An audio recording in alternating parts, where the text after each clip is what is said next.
पंचमी उत्सव के दिन किए गए महा उपायों का। जी हाँ, नाग सामान्य से बड़ा कॉमन सी धारणा है, लेकिन आज हम कुछ विशेष उपायों की बात करेंगे जहां पर आपका राहु आपका राशि का स्वामी क्यों ना हो, या फिर आप काल सर्प के दोष से बहुत ज्यादा तकलीफ में नाग पंचमी के दिन अगर आप ये उपाय करेंगे तो आप माता लक्ष्मी भी बहुत प्रसन्न होंगी। जी हाँ, मैं हमेशा देगा। एक आसान सा उपाय मान लेते हैं, आप कुछ नहीं कर सकते, ठीक है, आप प्रैक्टिकली जॉब करते हैं बहुत ज्यादा।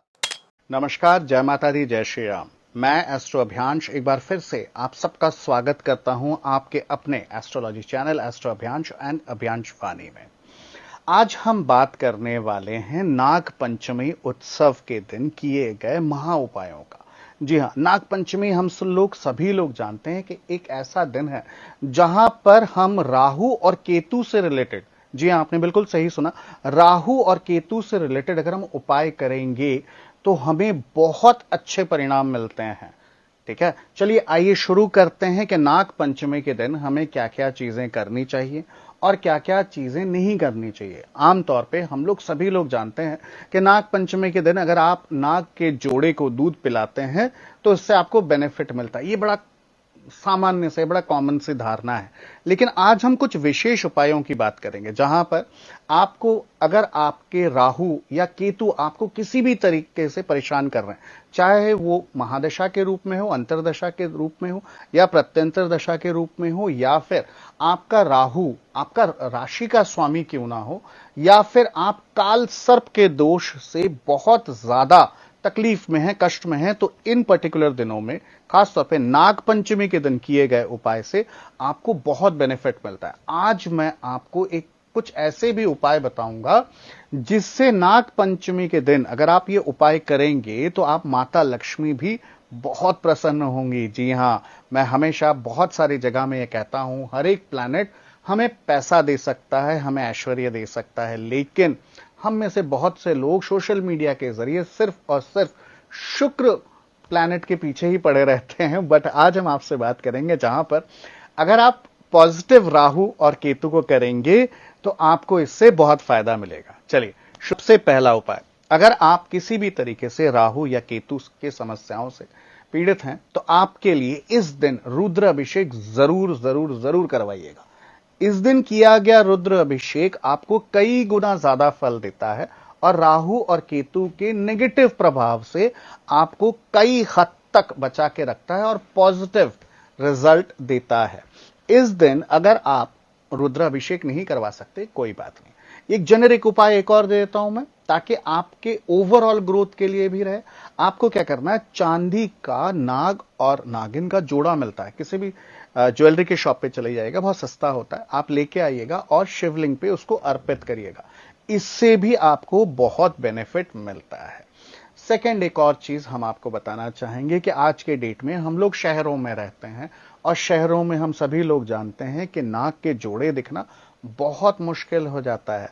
तो आपको क्या करना चाहिए, इस पर्टिकुलर दिन घर के बाहर, घर के अंदर नहीं, बहुत सारे एस्ट्रोलॉजर कहते हैं घर के अंदर भी आप कर सकते हैं, लेकिन मैं इस चीज से थोड़ा सा कहते हैं ना, डिफरेंस ऑफ ओपिनियन ये है कि आप घर के अंदर ना करके घर के बाहर आप थोड़ा सा गोबर लेके आए और उससे आप सांप बनाएं, यानी नाग नागिन का जोड़ा बनाएं और उसकी आप पूजा करें। ठीक है, वहां पर आप दिया लगाएं, वहां पे अगरबत्ती लगाएं, पूजा करें और एक दिन के बाद आप उसको हटा दें।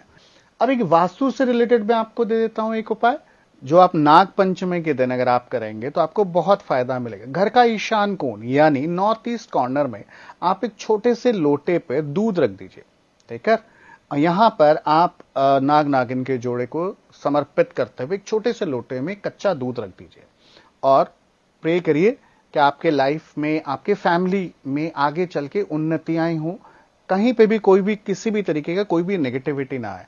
और उस दूध को कुछ देर रखने के बाद आप उसको किसी भी पेड़ के नीचे, घर के बाहर जाके किसी भी पेड़ के नीचे डाल दीजिए। इससे भी आपके घर की नेगेटिविटी खत्म होगी और घर में पॉजिटिविटी आएगी। अब जैसा कि मैंने आपको इस वीडियो के शुरुआत में मैंने आपको बोला था, देखिए नाग पंचमी के दिन भी हम लोग कुछ छोटे से उपाय करके भी अपने घर पे मां लक्ष्मी का आगमन कर सकते हैं। चलिए ये उपाय ले लीजिए, चांदी का सिक्का लीजिए और उसमें लाल कलर का धागा लपेट दीजिए, अपनी मनोकामना बोलते हुए चांदी का सिक्का लीजिए।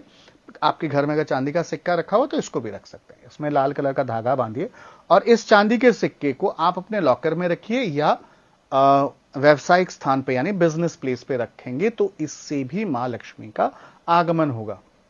आपके घर की खुशियों के लिए कोई भी नेगेटिविटी ना आए। देखिए, हम लोग पूजा करते हैं कि घर में नेगेटिविटी ना आए, किसी भी तरीके का कोई भी रोग वाला भय जो है ना, ये हमारे फैमिली में ना रहे। तो इस दिन के लिए अगर आप अपने घर के नॉर्थ ईस्ट कॉर्नर में यानी ईशान कोण में अगर आपके घर में शिव परिवार नहीं है तो आप छोटा सा ही सही शिव परिवार का चित्र या फोटो या मूर्ति अगर आप लगाते हैं तो ये भी आपको बहुत ज्यादा शुभ फल देगा। एक आसान सा उपाय मान लेते हैं आप कुछ नहीं कर सकते, ठीक है, आप प्रैक्टिकली जॉब करते हैं, बहुत ज्यादा उपाय वगैरह या नियम कानून पालन नहीं कर सकते, तो आपको एक छोटी सी चीज करनी है। नाग पंचमी के दिन आप फास्ट करिए यानी व्रत रखिए। इस दिन आप फलाहारी ले सकते हैं, अन्न ग्रहण मत करिए। इससे भी आपको राहु केतु से जुड़े हुए सारी नेगेटिव एनर्जीज से आप वंचित रहेंगे और आपके लाइफ में पॉजिटिव एनर्जीज का आगमन रहेगा। देखा ना, छोटे छोटे उपाय लेकिन बहुत इफेक्टिव रहता है। ये जेनेरिक उपाय हैं, इसको हम लोग सभी लोग कर सकते हैं। यहां पे कोई भी कहते ना मुश्किल वाली कोई बात नहीं होती, सिर्फ ये चीज है आप जो भी उपाय करें श्रद्धा पूर्वक करेंगे तो आपको परिणाम अवश्य मिलेगा। तो कमेंट में लिख के जरूर बताइएगा कि आपने कौन सा उपाय किया था और इससे आपको क्या फल मिला है। जय माता दी, जय श्री राम।